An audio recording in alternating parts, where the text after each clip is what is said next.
نحمدہ و نصلی علی رسول الکریم اما بعد۔ ہندوستان کے ایک صاحب نے پوچھا ہے کہ بقرعید میں چاند کی صورتحال کیا ہے۔ جواباً عرض یہ ہے کہ 10 جولائی بروز سنیچر کو ہندوستان سورت میں چاند کی اونچائی ہے 5 ڈگری، برما میں چاند کی اونچائی ہے 5 ڈگری، کراچی میں بھی چاند کی اونچائی ہے 5 ڈگری، پشاور میں چاند کی اونچائی ہے 5 ڈگری۔ 5 ڈگری میں چاند نظر نہیں آتا، بڑی مشکل سے 9 ڈگری میں دوربین سے نظر آتا ہے اور 10 ڈگری میں آنکھوں سے نظر آتا ہے۔ اس لیے 10 جولائی بروز سنیچر کو چاند نظر نہیں آئے گا۔ جو لوگ گواہی لیتے ہیں وہ غلط گواہی ہوگی، جھوٹی گواہی ہوگی، اس لیے کہ چاند آسمان پر نہیں ہے۔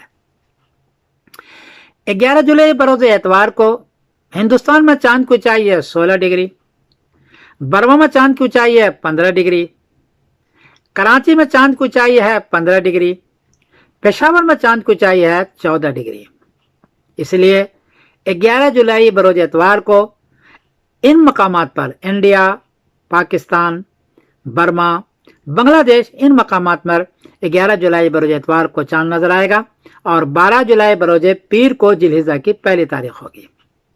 اس اعتبار سے 21 جولائی بروز بدھ کو ان حضرات کی ان سارے خطے والے کے بقرعید ہوگی۔